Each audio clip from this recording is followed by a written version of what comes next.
चतुर्थी की पूजन में जो आप आखा दाना रखते हो, गेहूं वगैरह कुछ भी जो रखते हो, उसकी बड़ी महत्वता होती है महाराज। यहाँ तक कहा गया है, चतुर्थी की कथा तो आप लोग पढ़ते होंगे, जो लोग पढ़ते हैं उनको मालूम होगा। चतुर्थी की कथा में लिखा है,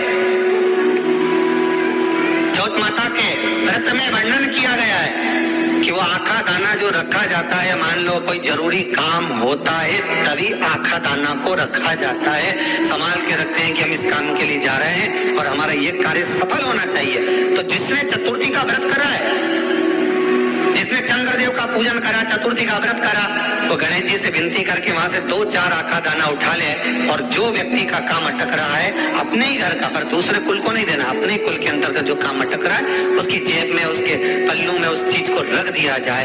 तो चतुर्थी जो अगली आती है, जैसे आप महीने की करते हो तो महीने की, और आप जैसे करते हो कि 4 अलग बड़ी बड़ी चतुर्थी करते हो, तो उसके अनुसार आपका कार्य सिद्ध होता ही है। उस आखे दाने का इतना महत्व होता है क्योंकि चतुर्थी का व्रत करने वाली माता जब व्रत करती है तो स्वयं चतुर्थी की कथा में लिखा हुआ है कि पार्वती जी गणेश जी से चतुर्थी की कथा बचवाती है। तो चतुर्थी की कथा जब होती है तो उसको स्वयं गणेश जी बच रहे। तो व्रत कौन सुन रही है? माता पार्वती। और आपने जो आखा दाना लिया वो गणेश जी के भाव से लिया, गणेश जी से निवेदन करके, विनय करके, प्रार्थना करके उसको प्राप्त किया।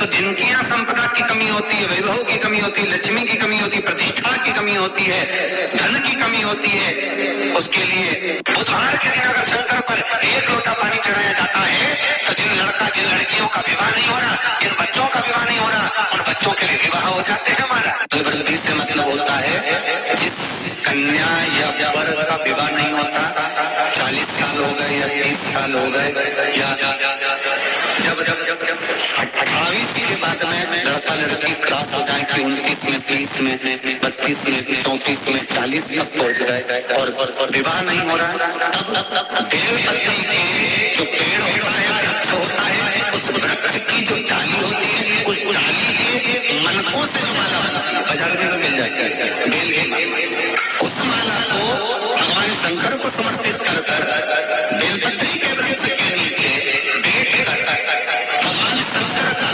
पंचाक्षर मंत्र का जाप करना। कौन सा मंत्र है?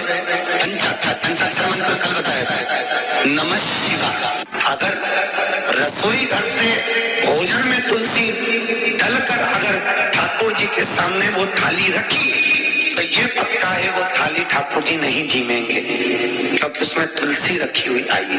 हाँ, जब ठाकुर जी के सामने थाली रखा गई और तुमने थाली रखने के बाद में मंदिर के सामने बैठ के फिर तुलसी डाली तो ठाकुर जी उसको स्वीकार कर लेते हैं। क्यों?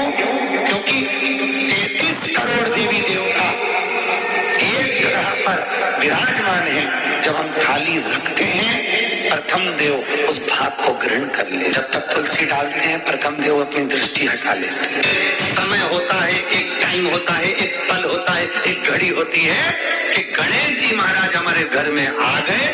गणेश जी की सबसे पहली जो आरती हो, उस आरती के समय पर अगर धूप बत्ती जलाई जाए या गोबरी को जलाकर उसमें गूगल छोड़ी जाए और गूगल छोड़ने के बाद गणेश जी का नाम ध्रुम वर्ण कह दिया जाए तो गणेश जी को तुम्हारे घर की पूजा स्वीकार करना पड़ती है। बस वो समय हम जानते हैं। हम तो बस उतना जानते हैं कि शिव महापुराण में लिखा और मुद्गल पुराण में लिखा, गणेश पुराण में लिखा, गणेश जी का एक नाम होता है ध्रुम वर्ण। क्या नाम है?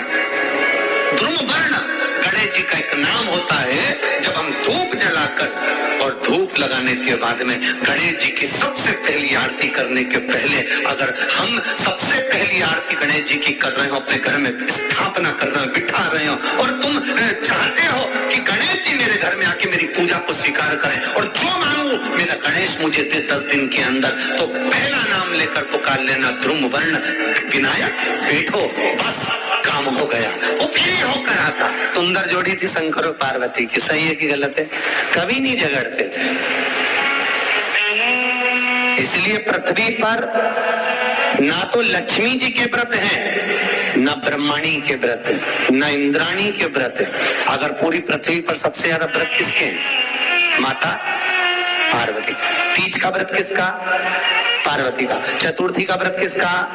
पार्वती का। चौथ का व्रत किसका? पार्वती का। छठ का व्रत किसका? पार्वती का। जितने व्रत है सब माता पार्वती। गणेश जी मैया को प्रसन्न करने के लिए अष्ट रूप में धारण करते हैं। 8 रूप भगवान गणेश जी ने धारण किए।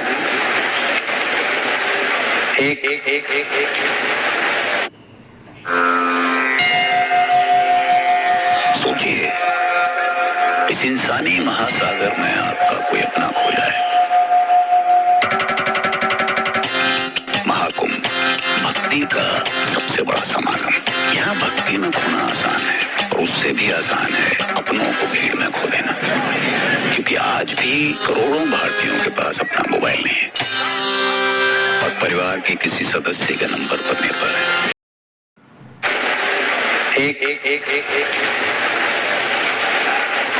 मयूरेश्वर गणेश, दूसरा सिद्धि विनायक, तीसरा बल्लालेश्वर, फिर भरत विनायक, फिर चिंतामणि, फिर गिरजात्मज, फिर भगवान गणेश विघ्नेश्वर अष्ट विनायक, फिर महागणपति। ऐसे गणेश जी के अष्ट नाम हुए। उस समय तिजोरी के अंदर जो गणेश की प्रतिमा रखी जाती है किस नाम से रखी जाती है? तो तिजोरी में हम जो गणेश की प्रतिमा रखते हैं वो वरद विनायक के नाम से रखते हैं। कौन सा गणेश? वरद विनायक के नाम से तिजोरी में गणेश रखते हैं। और वरद विनायक के नाम से गणेश जी तिजोरी में रखाते हैं।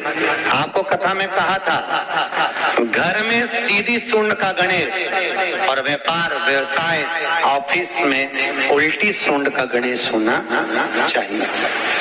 वरद विनायक को तिजोरी में। जब मकान का गृह प्रवेश होता है तो गणेश जी की पूजन जो दरवाजे पर करी जाती है उसे सिद्धि विनायक गणेश कहते हैं। कौन सा गणेश?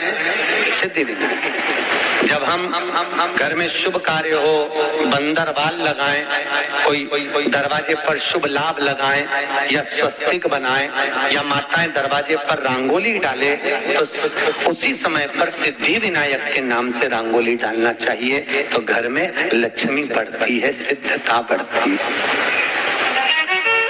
याद रखिए, कभी भी गणेश जी को, मिट्टी के गणेश जी लाते हो भादो महीने में, तो विसर्जन करो तो विसर्जन के समय पर 2 बिंदी, एक कंकु की एक हल्दी की, दीवार पर जरूर लगा देना चाहिए।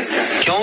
क्योंकि गणेश जी हमारे यहाँ आते हैं तो रिद्धि सिद्धि के साथ आते हैं। पर जब गणेश जी जाते हैं, अगर हम बिंदी नहीं लगाते हैं तो गणेश जी अपनी रिद्धि सिद्धि को साथ में लेकर चले जाते हैं। पति के साथ पत्नी वापिस चली जाती है। जब हम बिंदी लगाते हैं तो उसका मतलब होता है कि हमारे घर की बहू हमारे घर में रहे, बेटा भले भ्रमण के लिए जाए। तो गणेश जी जाते हैं, रिद्धि सिद्धि घर में रह जाती है। इसलिए रिद्धि